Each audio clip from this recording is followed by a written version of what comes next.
AI 대전환실 생존 전략이라고 하는 제목인데, 제가 살짝 바꿔봤어요. 제가 이제 대기업을 가다 강의를 주로 하는데, 요즘 핫한 것이 이런 거예요. 잠깐만요. 네. 인공지능 대전환실의 디지털 자산 바로 알기. 삼성에서도 이걸 강의해달라고요. 정부에서도. 왜 그럴까요? 혹시 비트코인 반감기가 왔다는 뉴스를 본 적 있으세요? 4월달에 왔어요. 지난달에. 보통 비트코인 반감기 오고 나면 1년 이내에 커다란 폭으로 상승을 하게 돼요. 첫 번째는 그거고요. 두 번째는 한국은행이 디지털 화폐를 10만 명에게 테스트하기로 최종 발표했어요. 디지털 시대가 오고 있는 거예요. 그래서 우리가 전에 신용카드 기억나시죠? 신용카드 왔을 때 어떤 느낌이었었어요? 제가 그 당시에는 LG전자에 컴퓨터 연구실에 있었는데 신용이 없은 시절 우리나라에 제일 처음 한국에 그 카드를 들어오는 데가 많이 있지만 그 중에 하나가 다이너스티 카드. 지금 쓰시는 분 있나 모르겠습니다. 혹시 들어보셨어요? 네. 다이너스티 카드, 아멕스 카드 이런 게 들어봤어요. 비자, 마스터보드 훨씬 전의 일입니다. 그거 기억나시는 분 손으로 보세요. 이런 분들은 전공용어로다가 신세대라고 불러요. 모르시죠? 신세대예요. 네. 다이너스티하고 아멕스라는 게 있었어요. 아멕스는 지금도 있는 것 같아요. 그때 대우그룹에서 이 신용카드 사업을 시작했는데 신용이 없다 보니까 10대 기업에게만 이것을 신용을 하게 했어요. 우리 막 설명했는데 안 사는 거 아무도. 그 당시에 45,000원, 급여가 한 100만원 정도 할 텐데, 그죠? 그런데 이제 그런 시장이 있었잖아요. 자, 이제 우리가 원하지 않던 암호화 화폐 시대 혹은 디지털 화폐 시대가 왔습니다. 제가 지금 오늘 오전에 어디 있었을까요? 오늘 오전 북경에 있었어요. 2박 3일 북경에 일정을 마치고 거기서 한 이슈가 암호화폐, 디지털, 경제 이런 내용이에요. 그런 경험 있으신가요? 현금을 주던지 위챗페이를 주세요 하더라고요. 위챗페이는 없잖아요. 그래서 부랴부랴 갖고 있던 달러를 갖다가 한국에서 바꾸면 더 환율이 좋아질 텐데 바꿔가지고 손해보는 짓을 하고 왔습니다. 네, 이런 일들이 생기고 있어요. 이미 중국은 시작되었다는 거죠. 자, 이제 그래서 간단히 소개드리면 저는 전자공학을 전공했고요. LG전자 컴퓨터 연구실 그리고 인텔 반도체 회사죠. 네, 거기에 엔지니어로 있었어요. 그래서 15년 정도 엔지니어를 했고요. 이러한 SNS, 4차 산업혁명 이런 쪽에 주로 강의를 하고 책을 내고 있어요. 그리고 현재 현 정부에서는 블록체인 평가위원으로 활동을 하고 있습니다. 이제 블록체인 관련된 기술이 있으면 정부에서는 암호화폐를 하지 않아요. 네, 블록체인 기술. 우리가 예를 들어서 제주도에 갈 때 이렇게 스캔을 하고 가죠. 그죠? 굉장히 빨리 지나가잖아요. 그 뒷단에는 블록체인 기술이 있습니다. 사실은. 그래서 저도 이번에 이제 북경 갔다 오면서 느낀 건데 너무 느려요. 북경은 아날로그 방식, 아직까지. 근데 우리나라의 행정 시스템들은 다 이제 디지털로 많이 바뀌고 있는 그런 사회라고 보시면 될 것 같아요. 시대가 바뀌어서 다양한 일을 하고 있죠. 자, 여기 마지막 문구 한번 살펴볼게요. Build your own dreams, or someone else will hire you to build theirs. 당신 자신의 꿈을 간직하세요. 만드세요. 그렇지 않으면 다른 사람이 그들의 꿈을 이루어 당신을 고용할 겁니다. 이런 이야기예요. 제가 앞 시간에 보니까 막 선생님이 다 열변하게 얘기하고 계셨는데 하여튼 혼란스럽긴 하죠. 저도 그 책을 많이 읽었어요. 근데 어쨌든 그럼에도 불구하고 우리는 생존해야 되잖아요. 그죠? 세계 경기 어떻게 되든 간에 우리는 생존해야 되고 여러분이 CEO들이니까 세상이 변한 거 좀 살펴보겠다는 생각이 들어요. 저는 꾸준하게 방송에 나오고 있고요. YTN, 한국경제TV, MBC, 이데일리, EBS 그 외에도 이제 KBS 이런 것도 꾸준히 나오고 있어요. 자, 이제 그 다음에 이것은 최근에 나왔던 것 중 하나인데요. 잠깐 보겠습니다.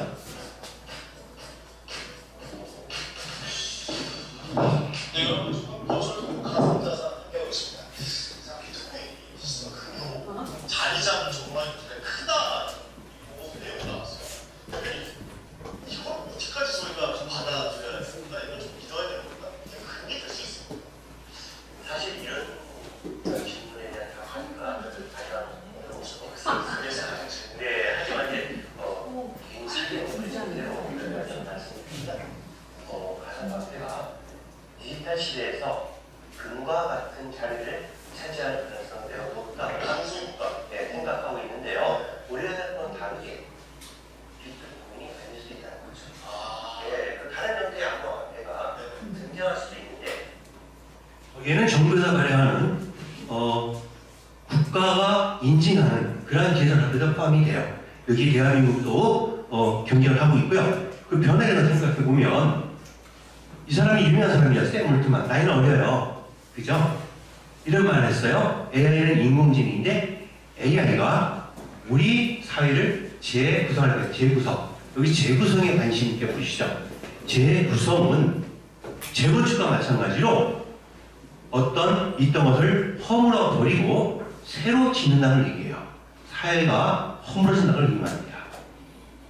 제가 북경에 가 있는 동안에 지금 경쟁적으로 구글과 챗GPT가 새로운 버전을 내놨어요. 들어보셨나요, 소식을? 안 들어보셨군요? 네.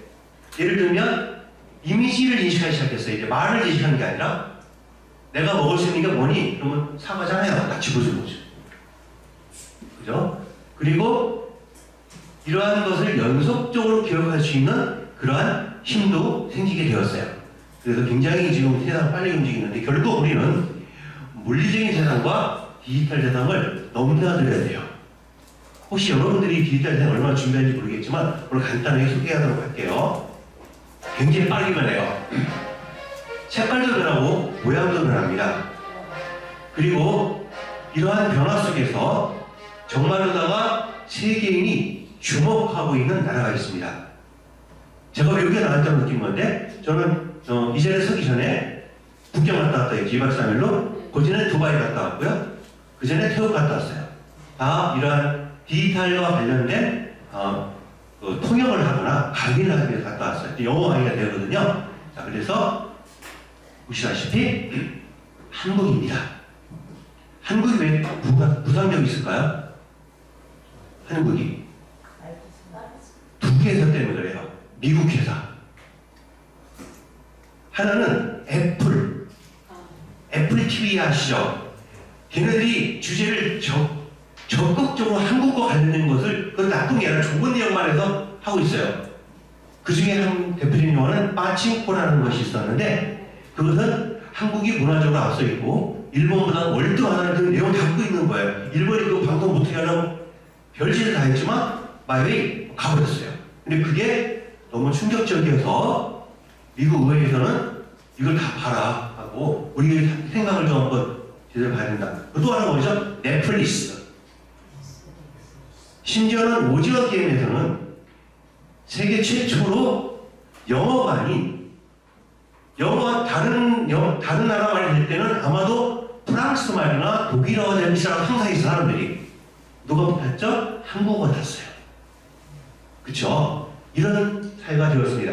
그러다 보니까 한국, 특히 서울을 많이 주목하게 되는데요. 두 번째 도시가 있어요. 바로 부산이죠. 엑스포를 유치하는 과정에서 세계인들이 깜짝 놀라게 됐어요. 사우디아라비아는 정부가 나서서 했지만 놀랍게도 한국에 보는 삼성이, LG가, SK가, 롯데가 자기돈 들여서 엑스포 홍보가 된 거 기억나세요? 영국 앞에 국회의사당 앞에 차들이 열대가 연달아 쭉 돌았는데 그 차 바깥에는 엑스포 유치를 한국이 하겠습니다. 뭐 부산에 합니다. 했는데 아주 조그만 것이 LG 옆에 있었어요. 그리고 두바이 공항에 가는 모든 전광판에 삼성이 그 유치한 것을 올려놨는데 삼성 조그맣다고 코리아를 부각시킨 거예요. 기업들이 사실은 국경을 올리는데 도움이 되고 있어요. 그죠? 이런 일이 있었고요. 그런데 더 놀라운 일이 있었습니다. 혹시 우리가 야당, 여당, 종교를 불문하고 한자리에 모이는 국가적 장치가 뭐 있죠? 8.15. 그쵸? 저도 한번 초대받은 적이 있었는데 중소기업을 할 때 딱 1000명 정도예요. 그리고 비표를 줘가지고 그 비표와 내 주민등록번호하고 주민등록증하고 확인하고 그리고 들어가서 기다리고 있어야 돼요. VIP, 누구죠? 대통령. 그죠? 1000명. 그런데 이런 걸 크게 행사해온 나라가 있으니 그게 영국이에요. 5천 명이 있는 자리에서 항상 그들은 대영제국의 위대성 그리고 유년제끼라고 하죠. 그걸 했었는데 작년에 이런 변화가 있었어요. 올해는 아직 않았죠. 2000년 11월 11일이 영국의 현충이에요. 그런데 보시는 바와 같이 태극기와 무궁화가 있었습니다. 5천 명이 들어갔는데 여기에서 아리랑이라는 노래를 불렀는데 대부분 그럼 우리나라 같으면 교수님이 이런 사람을 섭외했을 거 아니에요. 그죠? 그게 아니라 한국제에 참전했던 93세의 그런 육군 중이었어요. 근데 이렇게 된 이유가 있어요. 누군지 모르겠는데 그 유태인인지 몰라. 방금 제가 유태인 하라고 얘기해서 누군가가 제안을 한 거예요. 우리가 걔를 유능 해봤자 아니 우리 동맹업체로 돌아간다면 하자. 그리고 당연히 미국에 나올 줄 알았는데 그게 아니라 마침 작년이 한국과 영국 수교가 140주년이에요. 그리고 6.25 전쟁에서 두 번째로 많은 군인을 보낸 게 영국이잖아요. 정전 70주년이래요. 그래서 의미가 있다. 그러면 한국을 하자 하고 했던 거죠. 그래서 이 영상이 대한민국에서는 나오지 않았습니다. 안타깝게도. 저는 왜 KBS, MBC, YTN 이름을 안 하는지 모르겠어요. 어렵게 BBC에서 다운 받았어요. 이렇게.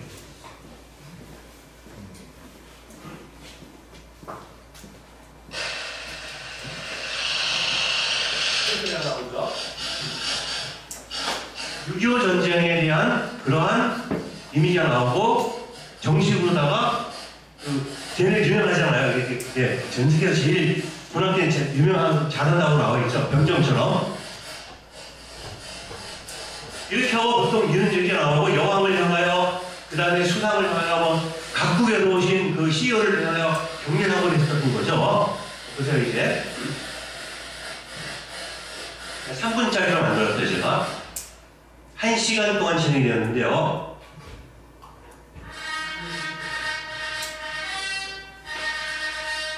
이 행사를 하기 위해서 이들은 굉장히 많은 연습을 한다고 그래요.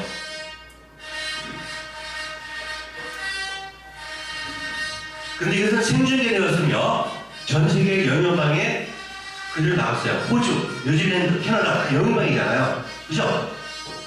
그런데 대한민국 TV에는 안 나왔습니다. 어째 이런지 모르겠어요. 이거 북한이 제일 싫어하는 거잖아요. 저는 이것을 초등학교에서, 중학교에서, 고등학교에서, 심지어 대학교 교수한테 얘기합니다. BBC다. 실제 들어봐라. 있다. 이제는 우리가 훔칠 때가 아니라 세계에서 나가야 된다. 그들도 우리를 칭찬하는데 이 사람은 전쟁터에서 한국인들이 부르던 노래를 기억해서 부르는 거예요. 93세.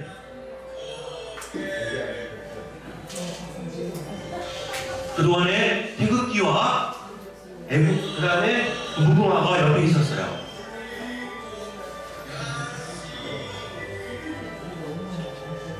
영연방에 살던 교포들이 다 눈물을 흘렸다고 그래요. 이런 일은 있을 수가 없다는 거죠. 그렇죠? 그런데 또 하나의 일이 생겼습니다. 바로 잘하는 루이 이동이 한국에서 패션쇼를 하게 됩니다. 이들은 한국의 잠수교에서 이렇게 세계적인 패션을 하는 말미암아 세계의 그 명품을 좋아하는 젊은이들 그리고 부유한 층들이 그냥 놀라는 거예요. 그래서 한국을 가보고 싶다. 그래서 지금 세계 동부섬이 지금 날린 거 아시죠? 가보세요. 외국인이 더 많아요. 한국이 아니라 인증샷 찍으려고. 우리도 그거 있잖아요. 일본 사람들도 하이드 드라마 어디 가서 찍고 막 배우는 건데 찍고 하듯이 2024년의 제품을 소개하는 거에 나갔다는 거고요. 이에 뒤질서라 구찌 있죠. 구찌는 경복궁에서 하게 됩니다. 패션을 아우르는 두 회사 한국에서 하게 됩니다. 아시아에 산다면 당연히 일본이거나 중국인 줄 알았어요. 그리고 아까 얘기했듯이 영국이 자기 동맹국들을 한다고 하면 당연히 미국일 줄 알았어요. 세상에 이런 일이. 그쵸? 우리가 모르는 사이에 한국에 대한 국격은 높아지고 있습니다. 이렇게 보는 것과 같이. 그런데 안타까운 일이 생기고 있어요. 해고가 시작됐습니다. 콜센터 상담원 240여 명이 받은 해고 통지서입니다. 콜센터 통지서를 내고 한 달 만에 나가세요. 그런 일이 생겼어요. 하루 아침에 길거리로 내몰리게 된 상담원들을 부당해고를 방관했습니다. 승리할 수 없어요. 저 직업은 사라질 거예요. 그래서 이제부터는 새로운 일을 공부해서 그것을 내 것으로 만들어내는 시점이에요. 저 인공지능 상담원은요, 24시간 일을 하고요, 야간에 근무한다고 돈 더 달라고 하지 않아요. 주말에 한다고 돈 달라고 하지 않아요. 항상 상냥하고요, 상담원한테 욕하는 경우 있잖아요. 그럼 사람은 감정을 확 받아, 너 몇 살이야? 이렇게 하는 것 같은 그게 아니고 계속 그렇게 말씀하시면 녹음 들어가겠습니다. 자신 있으세요? 하고 얘기하세요. 침착하게. 그렇게 프로그램 되어 있으니까 놀래잖아요. 감옥 갈 수 있으니까. 그죠? 상담의 패턴이 달라지고 있어요.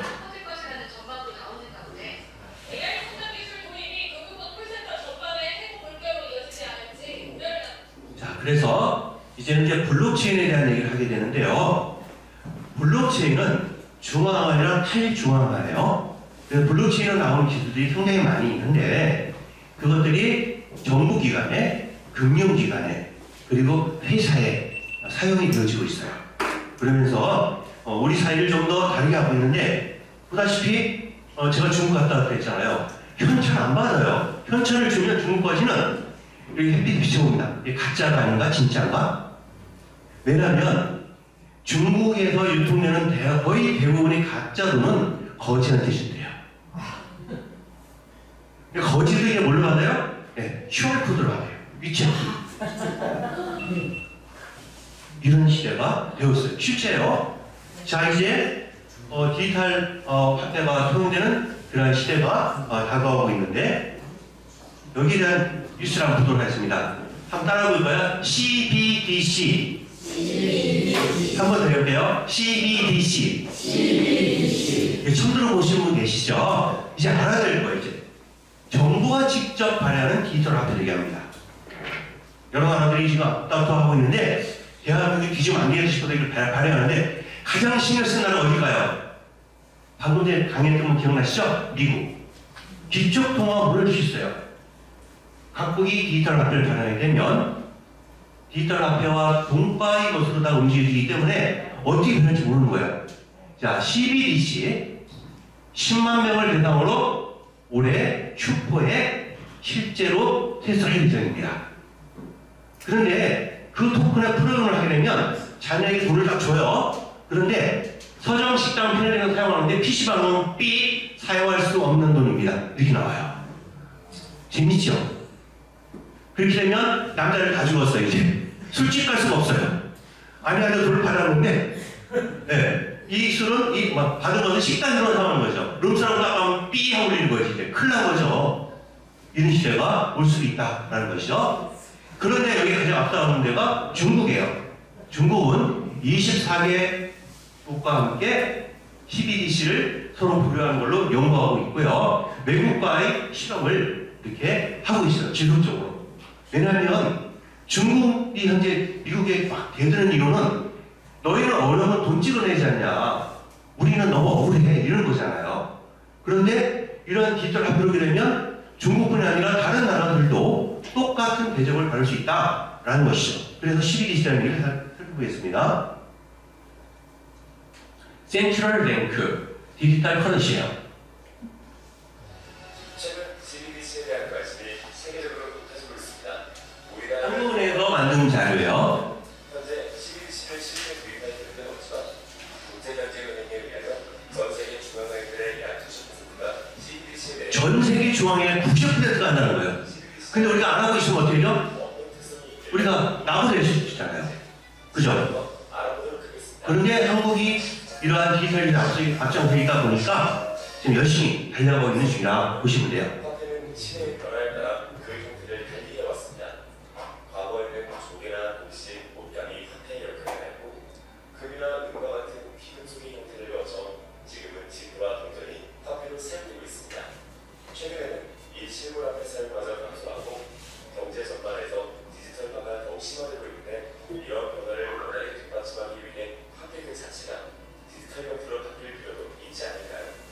자, 저렇게 되면 어떤 업에 종사하는 사람이 힘들어질까요? 일단 대한민국 기업 중에서 세계적 랭크에 가 있는 효성그룹이라고 있어요. 세계에서 랭킹 3위 안에 들어가는 그 ATM 기기를 만드는 회사예요. ATM 기기 필요 없잖아요. 돈을 세야 되는데 틀 필요 없는 거죠. 지금 우리 하고 있듯이 뭐 예를 들면 카카오페이 쓰시나요? 친구한테 야 10만 원만 좀 주죠. 스스로 들어가요? 안 들어가죠. 이런 시대가 중앙은행 통해서도 사용될 수 있다라는 것이죠. 적금, 예금도 가능하고. 근데 지금까지 이러한 마이닝 방법, 채굴에 하는 비트코인 방법이 아니라 스마트폰을 이용한 방법들도 많이 나오고 있고요. 전 세계 기업들이 여기에 관심을 가지고 있어요. 자, 그래서 비트코인 반감기라고 하는 것은 4년 정도만 한 번씩 채굴량을 줄이는 걸 얘기해요. 그러니까 매일 나오는 것이 100개였다면 반감기 오면 50개, 또 반감기 오면 25개 줄이는 걸 얘기하는 거예요. 첫 번째 반감기가 2011년에 왔는데 그리고 1년 지나고 나니까 80배 증가했어요. 80배 증가했다는 얘기는 8만 원짜리가 얼마 됐다는 얘기죠? 800만 원이라 8천만 원 됐다는 건가요? 그죠? 그렇게 되는 거고요. 그 다음 2016년에는 두 번째 관광기가 왔는데 1년 동안에 4배 증가했어. 만 원짜리가 4만 원 되는 거죠. 그리고 2020년에는 관광기가 왔는데 1년 동안에 7배 증가했어요. 만 원짜리가 7만 원 되는 거예요. 그런데 올해 4월달에 관광기가 왔어요. 지금 조정기예요. 1년 후에 몇 배가 될지 떨어질지가 아무도 모르지만 이런 트렌드가 있었다 하는 걸 보여주고 있고요. 이것은 그 각각에 대해서 표시를 해준 거야. 보다시피 처음에 160, 또 반복에 갈 때 10,000, 그 다음에 52,000까지 갔어요. 그래서 어쨌든 이러한 암호화폐가 우리에게 시사하는 바가 많이 있는데요. 비트코인 반감기가 끝난 그 시점에 암호화폐 시장의 변화에 주목한다는 것이 올해의 큰 이슈이에요. 아시는 바 있는지 모르겠습니다만 그 전기차 회사 어디죠? 헤슬더 비트코인을 저축하고 있잖아요 지금. 그렇죠? 사들이고 있단 말입니다. 이게 무엇을 의미하는 건지 생각해보자 이런 얘기고요. 이제 여기에 지금 두 가지의 암호화폐를 하나 소개하는데 하나가 월드코인이에요. 월드코인은 쌤 알프만이 인공지능 때문에 사람들이 직업을 잃을 것이 걱정이 되니까 너 짐승이니? 좀 안 줘요. 사람이 한번 주는 기본소득을 주기 위해서 보편적 기본을 주기 위해서 만든 그러한 코인이에요. 근데 저는 아직 안 하고 우리 정부도 이게 반대하고 있거든요. 왜냐하면 생체 정보를 가져가요. 한 사람을 갖고 있는 딱 하나 이 월드코인이라고 하는 것은 홍채 정보를 이용하는데 혹시 백내장 수술 받으신 분 있거나 혹은 라시나 라섹 받으면 다른 사람을 인식해버려요. 돈 안 주는 거예요. 이런 프로그램을 지금 하나 하고 있고요. 그래서 스탠퍼드 대학교에서 그 박사들이 현재 파이라고 하는 코인을 하고 있죠. 네, 이것이 5,500만 명이 쓰고 있고요. 아까 얘기했던 월드코인은 500만 명. 그래서 이게 최초의 보편화된 코인이 되지 않을까? 이런 얘기도 많이 하고 있어요. 굉장히 많은 사람들이 사용되고 있죠. 그래서 관심 있게 보라고 이 자리를 만들어줬고요. 혹시 파이콘 하신 분 있나요? 공짜. 이게 앞서가시는 분이에요. 저도 옛날에 비트코인 처음에 공짜를 많이 받았어요. 비밀번호 모르죠, 당연히. 그때는 장난감인 줄 알았어요. 뭐 이런 게 다 있냐 그래갖고 강의하고 나니까 비트코인 이들을 막 주는 거예요. 뭐 에어드랍 비슷하게. 근데 신경 안 쓰고 그런 판 안 했는데 지금 생각하니까 너무 억울하죠. 몇십 개가 나왔었는데. 자, 그 다음 지갑이라기에요. 암호화폐 시대가 만일에 온다고 하면 여러분들이 지금쯤은 그런 업비트, 바이낸스, 메타마스크 이러한 지갑들을 한 개쯤은 가지고 있는 좋을 것 같아요. 있는 사람 손 들어보세요. 이 사람들 빼고 나머지는 배우세요. 네, 가진 중에 필요해요. 예를 들면 우리가 할복자리 한국에서 제일 심한 게 뭐죠? 대한민국에서 은행에 거래투는 거예요. 그래서 뭐 하나은행이나 혹은 국민은행이 거래투잖아요. 그러면 국민으로서 제대로 활동하듯이 앞으로 디지털 국민이 되려면 지금 숨드신 분들 알아가지고 하면 좋겠어요. 그러니까 이런 다양한 것들이 있으니까 참고하시면 되겠다 이런 이야기고요. 이제 인공지능이 블록체인을 만나면서 세상이 많이 변하고 있어요. 꿀벌 이야기입니다. 꿀벌이 일주일에 몇 번 정도 날개짓하는지에 대한 질문을 많이 하게 되는데 230번은 갑니다. 초고속 카메라를 측정해봤더니 그래서 꿀벌이 안 떨어진대요. 과학자들이 보니까 다른 새나 이런 것들은 날개가 커요. 이렇게 비둘기도 그렇고 뭐 특히 매나 아니면 그 독수리처럼 높이 나는 이런 종류의 새들은 날개를 펼 때 굉장히 길입니다. 이게 다시 양쪽으로 그죠? 그래서 이렇게 잘 나르는데 얘는 말도 안 되게 내려도 끝까지 안 와요. 네. 그런데 이게 뜯다 떠 있잖아요. 신기해서 해봤더니 230번. 이걸 왜 얘기하냐면 앞으로는 빨리 시대요. 이렇게 빨리 움직인다는 거죠. 전 세계에서 힌트를 든다면 앞에 나왔던 거 영상에 봤듯이 가장 빨리 움직이는 민족이 누구일까요? 사우스 코리아예요. 우리는 그 당시에 아주 오래전에 우리가 국제행사를 치르면서 월드컵인지 올림픽 생각이 안 나는데 길거리 나가고 쓰레기 하다가 쓰레기 분리수거 나갈 때 한 달 만에 완결된 나라예요. 그죠? 일본에서는 이 부피를 척결한다고 하면서 그 실명제를 하겠다고 말만 하고 있는데 우리는 하루아침에 하는 나라예요. 그래서 맨 처음 잡힌 게 누구죠? 대통령 아들. 현철아, 너 정말 없지? 야, 없습니다, 아버지. 근데 딱 단추를 누르니까 거기 나오면 어떡할 거예요? 그죠? 이런 나라예요. 그죠? 그래서, 어쨌든, 대한민국 괜찮은 나라다. 하는 얘기를 하고, 그럼에도 불구하고 직업들은 사라지고 있어요. 다방 DJ, 버스 안내야, 이런 직업이 사라지고 있죠. 그래서 많은 사람들이 이런 새로운 직업들이 있는 것이다. 근데 그 중에 하나 보면, 이런 것도 있어요. 인공장기 개발자. 3D 프린터로다가 코나 귀를 만드는 이런 일이 지금 실제로 현실화되고 있고요. 교통사고가 귀 없어진 사람들 귀를 달아주잖아요. 비싸서 그렇지. 그죠? 그리고 또 하나는 이게 지금 굉장히 활발한데 한국이 문제될 것 같아요. 이런 거예요. 어느 날 네이버에서 서비스합니다. 1년에 10,000원을 내시면 매일매일 당신의 문제를 봐드립니다. 당신 이렇게 화면을 보고 한번 얼굴 봐주세요. 그러면 얼굴 관상 보고 그 사람이 태어난 일시는 입력되어 있잖아요. 그러니까 뭐 보통 관상쟁이 하듯이 오늘은 어딘데 가지마 이거 하는 거예요 이제. 네. 오늘은 재물운이 있습니다. 그러니까 그 데이터니까 점점 가까워질 거 아니에요. 그죠? 이런 일이 생길 수 있다라는 것이죠. 결국은 아까 얘기했듯이 아날로그와 디지털이 왔다 갔다 해야 되는데 CES라고 있어요. 세계적인 그러한 행사에서 다른 나라들은 대부분 대기업들이 있다는데 우리는 대기업은 물론이고 중소기업이 여기서 상을 타게 혁신업으로 그 전에 누가 있었냐면 전에는 일본 그 다음에 독일, 이스라엘 이런 나라가 차지하는 자리를 이제 한국이 차지하기 시작했다라는 것이죠. 중소기업이 만든 거예요.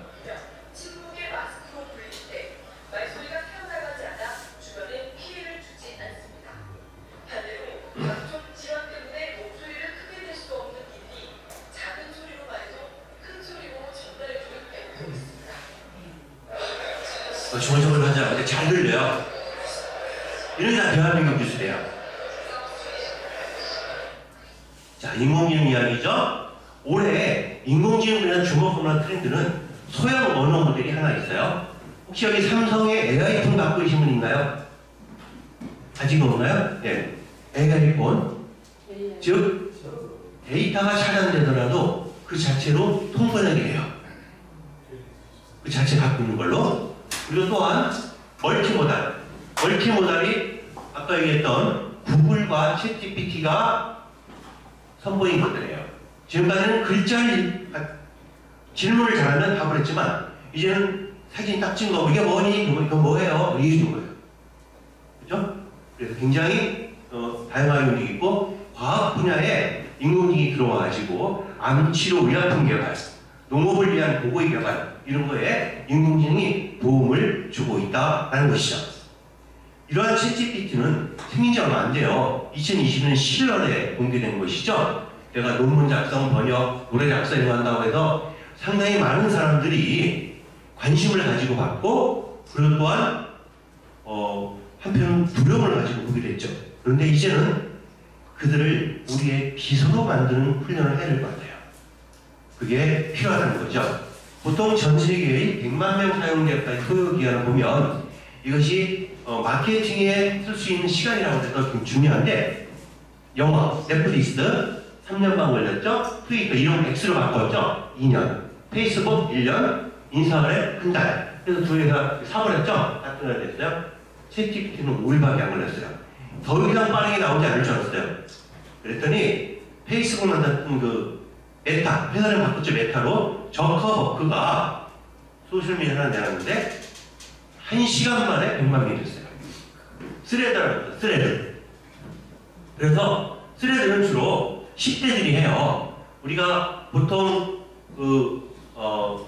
트위터 하면 트친할래? 이렇게 얘기하잖아요. 근데 스레드는 스팔 할래? 이렇게 하면 스팔. 스레드 팔로우 할래? 이렇게 한다고요. 그래서 굉장히 젊은이 사이로 많이 확산이 되고 있다 이런 이야기고요. 저는 20년 동안 블로그를 썼어요.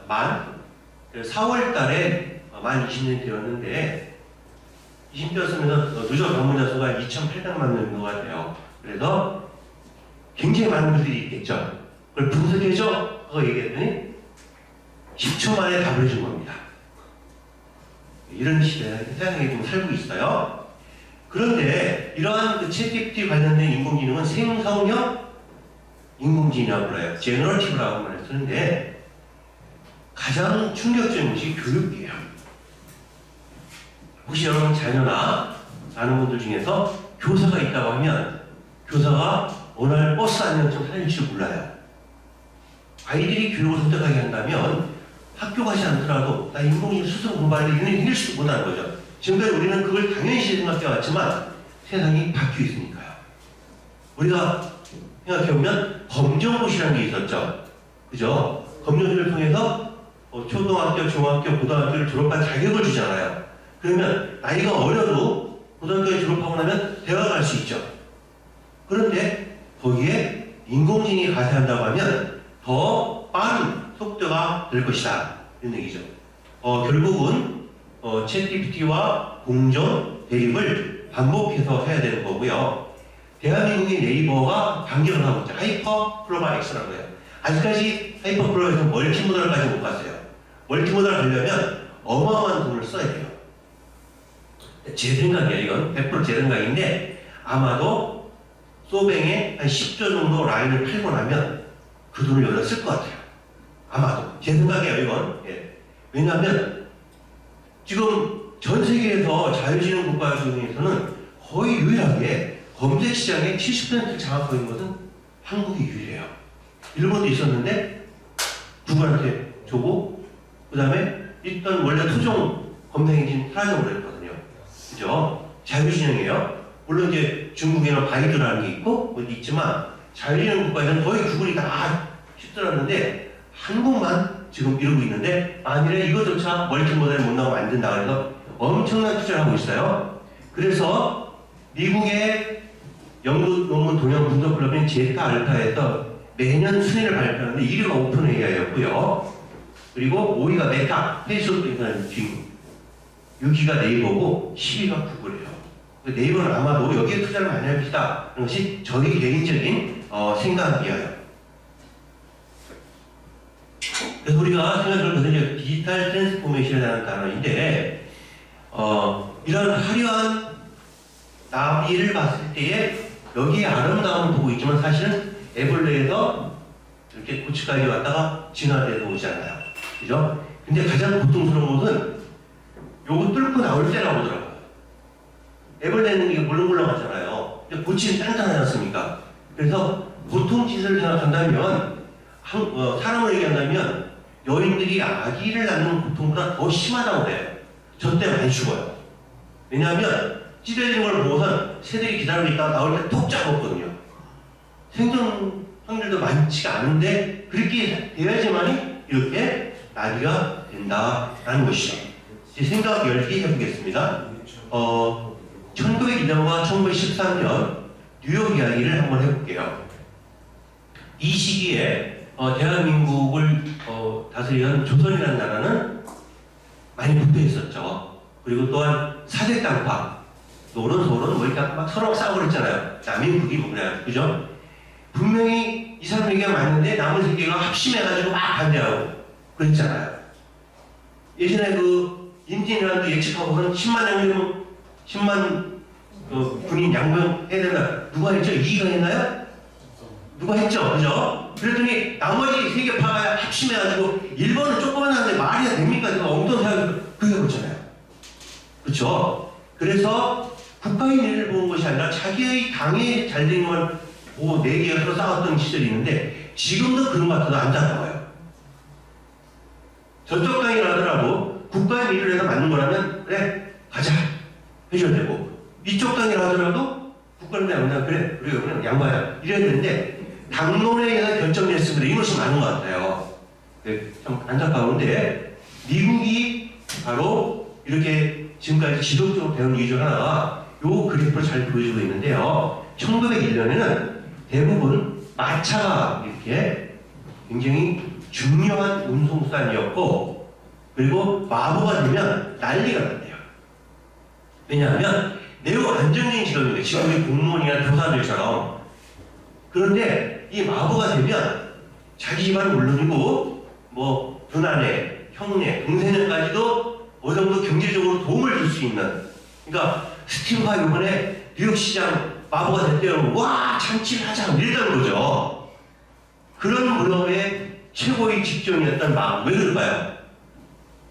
마차를 타는 것은 그 당시 권력자이거나 권력자의 가족들이었잖아요. 그러니까 대우를 너무 잘해줘야 되는 거예요.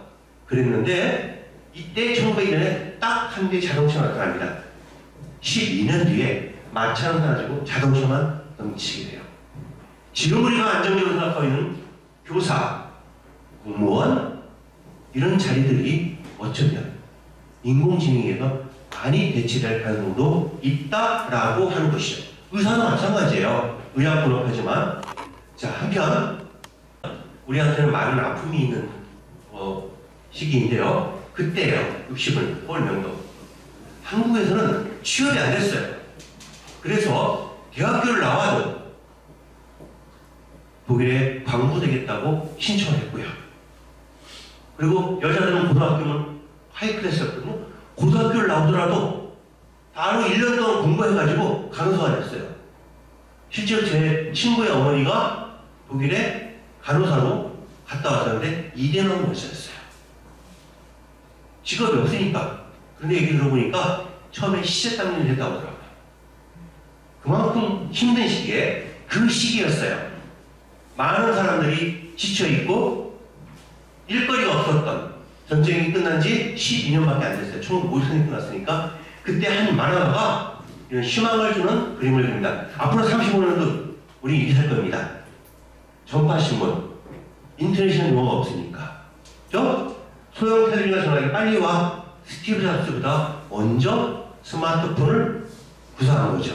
원격 공부, 원격 진료 이런 것을 보고 자란 아이들이 삼성을 가고 현대를 가고 공무원이 되고 군인이 되고 그래서 오늘날의 대한민국을 만든 거죠. 그런데 우리는 어떤가요? 김대식 교수는 아주 교육자들에게는 공공이 적이에요. 똑같은 교육자인데 교육자에 대해서 한마디 하거든요. 지금까지 우리가 배워왔던 걸, 가르쳐왔던 것을 뒤집고 새롭게 가르쳐야 된다고 생각하는 거예요. 맞죠? 심지어는 중국에 가봤더니 중국에서는 현직 교사가 6개월 정도 공부하고 나서 블록체인을 특별히 가르쳐요. 빅데이터를 가르쳐요. 근데 우린 누가 해요? 현직 교사는 난 자르지 마. 못 자르시는 분들. 그리고 기간제 교사가 돼요. 그 기간제 교사는 서울대 공대를 졸업한 석사 출신도 있고 박사 출신도 있어요. 취직이 안 되니까. 기간제 교사를 하는 거예요. 1년짜리. 안타깝지만. 뭔가 바뀌어야 되겠죠? 로봇은, 즉 인공지능은 국어 영어 수업을 잘하는데 이제 우리는 다르게 공부해야 된다. 그렇지 않으면 불도저가 등장하는 시대에 삽질하는 거랑 똑같다는 거죠. 이렇게 혁명은 우리가 뜻을 보면 그 위화도 회군이지만 다른 나라에는 위화도 혁명이라고 하죠. 고려 사람을 한 번도 이제 살려주지 않았으니까, 그죠? 그리고 오히려 혁명이라고 하죠. 네, 오히려 혁명 전에 있었던 정권에 있는 사람들 전부 다 나왔잖아요, 그죠? 근데 정말 혁명다운 혁명은 프랑스의 시민혁명이었어요. 어제까지 왕이었는데 단도대에 못 쳤어요. 어제까지 안전한 시간인데 살릴 수 있는 것이 바로 산업계에 오고 있으니 그게 산업혁명입니다. 아까 있던 국민은행의 콜센터 직원만이 아닐 수 있다라고 하는 것이죠. 그 4차 산업혁명에는 이러한 기술들이 있습니다. 빅데이터, 가상현실, 로봇, 인공지능 이런 것들이 있고요. 이걸 이해할 때는 ICT를 해야 되는데 I, 인포메이션, 정보, C, 커뮤니케이션, 통신, T, 테크놀로지 기술입니다. 그래서 정보통신 기술이 근간이 됩니다. 아까 1901년 기억하시죠? 미국에서 그 마차가 가는 시대에 한 대 차가 그 시대에 미국과 유럽 간에 3,750km에 무선전화를 했을 때 우리는 뭐 했을까요? 통화. 불 때 가지고 접근이 온다 하면 불 하나, 둘, 세 개를 떼고 그러니까 항상 외군들이 한국을 치거나 왜 그 중국에서 칠 때 제일 처음 공격하라고 하는 것이 본대가 오기 전에 촉구병이 밀어 아주 활 잘 쏘는 사람이 봉화대에 불 때려가는 사람을 뒤에서 쏴주겠다는 거예요. 물론인 거죠. 그렇죠? 뭔가 시대가 바뀌면 우리도 대처를 해야 됩니다. 그래서 앞으로는 보시는 바와 같이 이렇게 우리는 로봇은 이제 인공지능이에요. 인공지능과 협업해서 비서로 만드는 그런 직업군과 메타버스 가공 시대를 살아가는 좀 나누어야 될 텐데 제가 이것은 속도의 중요성을 한번 설명하는 그런 동영상을 제가 만들어 봤는데요. 전에는 이렇게 그 자동차 경주를 하고 나면 바퀴가 달아가지고 그 바퀴를 교체했어요. 그런데 15분, 7분 걸렸어요. 한 팀이 2초 만에 합니다. 그러면서 그게 표준이 돼요. 또, 딱, 또. 2초 만에 갈아버려요. 스피드 스케이팅에서는 아시아인이 절대로 우승할 수 없다는 것이 불문율이었어요. 다리가 긴 독일 사람들이나 노르웨이 같은 북부 사람들이 당연히 기니까 축제 이기 때문에 그런데 우리가 기술을 발휘했죠. 다리 마지막에 힘이 쫙 뻗어가고 그냥 들어가는 기술. 지금 다 하잖아요. 외국 사람들도. 자, 이렇게 새로운 기술이 나오면 하는데요. 요번에 이제 중국 이야기예요. 마윈, 알리바바를 만든 마윈이 유럽에 갔어요.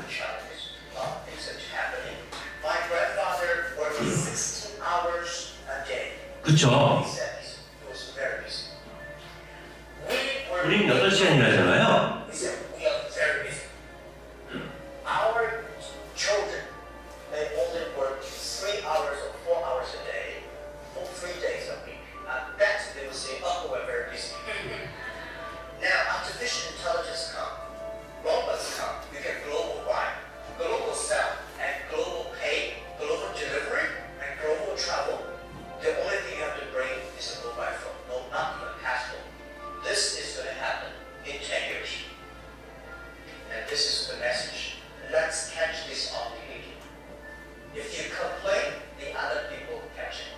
그래서 불평불만하지 말고 우리가 앞서가자 이런 이야기고요. 직업 이야기예요. 토마스 페레라고 하는 불이 선정한 최고의 미래학자가 이런 게 있죠. 2030년 20억의 일자리를 가진다. 그리고 전 세계 대학의 절반이 사라진다 라고 이야기를 했어요. 근데 얼마 안 남았어요. 6년 남았죠. 그렇죠? 한국에 왔다 갔고 전 세계에서는 지금 굉장히 이런 것 때문에 한번 지금 KBS에서 나왔던 영상이에요. 고민하고 있는데 10년만 더 가봅니다. 옥스퍼드 대학교의 마이클 루스콘 교수가 고용의 미래라는 책을 썼는데 물론 혼자 쓴 게 아니라 학자가 같이 연동해서 썼죠. 2040년 현재 직업의 47%가 살다 예를 들면 하고 있는데 우리가 철밥통에는 교사 및 대학교 교수가 있고요. 의사, 판사, 변호사가 있어요. 물론 완전히 없어지지 않겠죠. 그죠? 사라질 직군에 들어간다. 이런 이야기죠. MIT가 2003년 예측하면서 세계 인구가 10여 명 증가한다고 했는데 여기에 거꾸로 가는 나라들이 코리아입니다. 현재 1960년생을 기점으로 108만 명, 약 100만 명 시대가 있었고요. 대한민국 현재의 이런 스피드로다가 경제를 유지하려면 경제 세계 랭킹 10위권에서 5위권에 왔다 갔다 하려면 55만 명은 태어나줘야 된대요. 근데 놀랍게도 2002년에 한일 월드컵 할 때 깨지셨는데 쭉쭉쭉 빠져서 23만 명. 올해 아마도 22만 명 되지 않을까 생각이 들어요. 그러면 대한민국의 미래가 어두울 수도 있다. 그렇다고 예를 들어 알 수 없잖아요. 그죠? 그래서 지금 일각에서 논의되고 있는 것은 미국형으로 가자. 미국은 어떻게 했어요? 실리콘밸리 있죠? 거기 보면 똑똑한 외국 사람들은 다 미국 신문 가서 들었어요. 우리도 예를 든 거예요. 베트남이나 네팔에서 정말 이렇게 똑똑한 사람들이 와서 페인트 칠하는 것이 아니라 삼성의 연구소, LG 연구소, 대한민국의 정부, 경찰 들어가게 해줘야 된다는 거예요. 신권 줘가지고. 그것이 맞다라는 것이고요. 메타, 요거 해볼게요. 메타버스라는 시대. 이게 메타, 페이스북에서 예측을 하는 거예요. 이 사람이 일하러 갑니다. 자기 집 한 구석이 자기 일하는 공간이에요. 근데 여기가 이제 탁 치면 바로 이제 가상 공간이 되죠. 안경을 써서 보세요. 지나가는 사람이 인사하는데 그게 현실 공간이 아니라 가상의 공간을 얘기하는 거예요. 그 사람은 건축 디자이너예요. 그 건물을 이렇게 만들어요. 그래가지고 이 사람한테 의뢰하는 사람은 외국에 살아요. 전화하죠. 여러층 있는데 1층부터 리뷰를 받아야겠다 한 거예요. 1층 해놓고 받아야 될 거 아니에요. 창문 어떻게 하고 벽 두께는 뭐 이런 거 물어봐야 될 거 아니에요. 그죠? 또 불러요. 와줄래요? 비행기표 끊는 게 아니라 지금 갈게요. 아 왔는데? 이렇게 가상세계에서 같이 만나야 된다는 것이죠. 이런 것들이 앞으로 비즈니스로 많이 될 것 같고요. 그래서 네 가지가 있는데 AR, VR, 라이프로잉, 미러월드 이 메타버스 네 가지 이해하시면 되는데요. 증강현실 AR은 현실 세계 앞에 가짜가 있는 거예요. 그리고 VR, 가상현실은 가짜 세계에 나도 가짜라는 거예요. 게임 같은 거 하듯이. 라이프로잉은 나의 데이터를 디지털화시켜서 집어넣은 거고요. 미러월드는 티맵, 구글맵, 네이버맵처럼 현실 세계가 똑같이 만드는 걸 얘기해요. 자, 그래서 이번에 한번 AR 한번 보겠습니다. AR. 가상 현실이 나타나. 이렇게 핏줄이 안 보였었는데 열상을 쬐면 이게 보이는 거예요. 왜 그럴까요? 전에는 이거 보이는 것을 화면에 보였더니 화면을 여기다 껴야 하는 거죠. 그래서 정확한 위치를 찾아서 주사를 줍니다. 이런 것들도 새로운 기술이죠. 그리고 이제 디지털화 시키는 거, 저 같은 경우는 이제 보시는 것 같이 라이브 루딩. 네이버에서 양성적 세계에 지금 제가 나오는데 꾸준하게 해서 2,800명까지 올라갔어요. 자, 직 이야기입니다. 직장. 많은 사람들이 한국에 있어서 이미 87.6%가 첫 직장이 아닙니다 라고 얘기했다는 거죠. 직장은 이제 안전하지 않은 것이 될 수가 있어요. 이번에 기업가치 이야기입니다. 하나는 아시아나항공인데요. 서울대, 연대, 고대 같이 좋은 대학 나온 사람들, 그리고 공군, 파일럿 출신들이 취직을 했고요. 비행기도 있고, 집도 있고, 오래된 업력도 있어요. 한때는 싱가포르과 경쟁을 해가지고 세계 최고의 서비스 항공사라고 해서 1위를 다툰 적이 있었어요. 그 회사가 대한항공의 인수인금은 2조 4천억. 또 다른 회사가 있습니다. 서울연결단을 기타 대학 혹은 전문대 출신들이 모여서 1만 정년이 뭐 있었어요. 프로한자는 거에. 그리고 얘네 특징이 뭐냐면 양복 입지 마라. 반팔도 있나 해갖고 일에만 집중해서 하는 일벌레들. 우한 경제들이라는 회사였는데요. 이 회사가 독일 회사의 인수인금은 7조 6천억 원입니다. 근데 우한 경제 성능은 그죠? 대표적인 서비스가 배달의 민족이에요. 이제는 스마트폰으로 구현할 수 있느냐 없느냐 하는 것이 매우 중요한 시대가 되었죠. 그래서 기업의 수명, 인간의 수명을 살펴보면 기업의 수명은 줄어들고 인간의 수명은 늘어서 앞으로 150살이라는 것이 현실화된다고 그러죠. 자, 이제 정부에서도 2030년에 약 400개 직업 중에서 몇 개가 위험할까 봤더니 놀랍게도 약 85%가 위험하다. 다시 재교시킨다는 결론은 났지만 이제 우리나라는 노조나 뭐 이런 복잡한 게 있잖아. 새로 하려면 새로 공부해야 되니까 어려운 일에 처해 있죠. 일자리 능력. 그래서 결국은 이러한 4차 산업 기술 이런 것이 어떻게 용량이 살펴봐야 될 것 같고요. 3차와 4차 산업혁명이 이렇습니다. 3차 산업혁명의 대표적인 리더들, 4차의 리더들 차이가 뭐냐면 저 때는 명문 MBA를 우대하고 학력이 중요했어요. 그리고 길게 보고 사색도 결정했지만 지금 시대 4차는 빠른 판단 그리고 개인 능력이란 뛰어난 개인 능력을 필요로 한다는 거죠. 저 때는 3인 인색이었어요. 제가 LG 들어가니까 저는 연구소인데도 불구하고 제주라는 할 것 없이 전부 다 노란옷 입고 하세요. 아침마다 체조하고 뭐야 외치고 왔다고. 일시적이라 삼성도 그랬다고 하더라고요. 현대도 그랬다고 그러고. 네. 그랬는데 이때는 4명이 각각 너희가 잘하는 걸 더 잘하는 색깔을 내라. 이런 시대가 되었다는 거죠.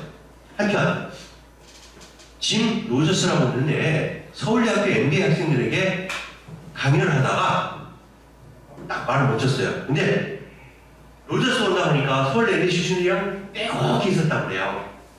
뭐라고 얘기하냐면 여러분 중에 경기 물증한 손 들어보세요. 아무도 안 돼. 3번을 물어봤는데 실망입니다.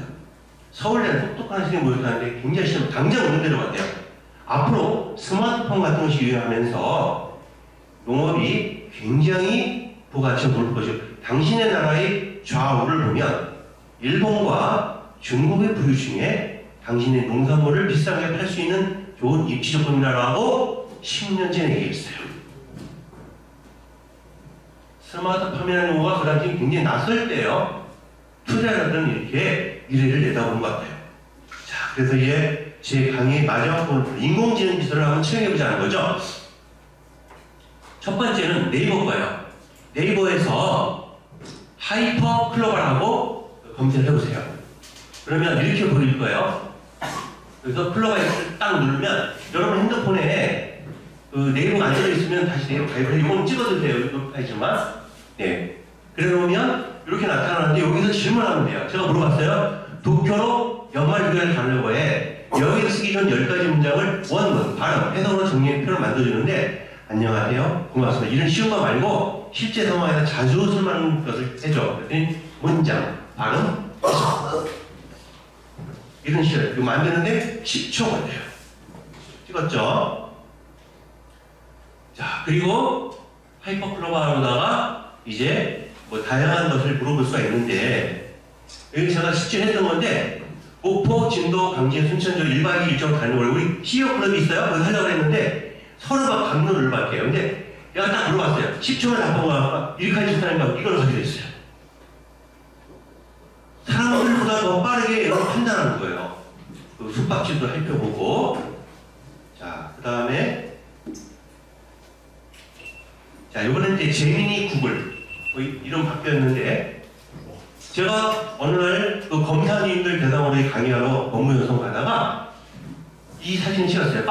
제가 점심을 오늘도 이제 저녁을 못 먹고 왔는데 식사를 못할 때가 많아요. 그러면 찍었더니 딱 찍었어요. 그리고 얘가 멀티모달이라 내가 실험해볼까? 내가 물어본 거예요. 이것을 보고 재미있는 에세이를 써줘. 그랬더니 못할 거다. 그랬는데 하더라고요. 이렇게. 볼까요? 3명의 페이스들이 친구가 있습니다. 첫 번째 크루아담, 두 번째 베이글, 세 번째 스콘입니다. 완전 화창한 아침 매니저들이 모였습니다. 뭐 서로 출신과 한기만 다니면 말을 재밌게 만들어요. 10분밖에 안 걸렸어요. 이제 인간은 다른 거는 이런 거 활용해서 쓰면 되는 거죠. 요거는 코파일럿이에요. 요것은 그 빙이라고 하는, 이거 사진 찍어주시겠어요? 이거 찍어놓으면 빙을 다운받으면 우리가 챗GPT는 돈 주고 써야 되잖아요. 25분인가? 그런데 이거 안 써도 돼요. 공짜예요. 왜냐하면 마이크로소프트가 챗GPT에다가 투자를 했기 때문에 빙에서 서브 엔진으로다가 이런 걸 쓸 수가 있어요. 빙 치면 옆에 코파일럿 이미지 크리에이터가 나오는데 여기다 놓고 제가 물어봤어요. 곰이 아파하는 모습을 그려줘. 그랬더니 그려줬는데 그려줘 인식해가지고 바로 하품한 거 그려주죠. 그리고 또한 이렇게 코파일럿에서 또 질문했어요. 뭐라고 했을까요, 제가? 이쪽 거 먼저 볼게요. 대한민국 군인이 훈련에 열심히 모습을 상세히 그려줘야 되니 4개를 칙칙 그려주세요. 여기는 뭐였냐면 길고는 아이를 깔깔이고 웃는 모습을 그려줘. 그랬더니 똑같은 옷을 깔아서 옷 색깔 다르게 해줘. 다르게 딱딱딱 있더라고요. 이어서. 근데 공짜예요. 챗GPT 돈 주고 할 필요 없죠? 그죠? 근데 이거 25분 낼 필요 없다는 거예요.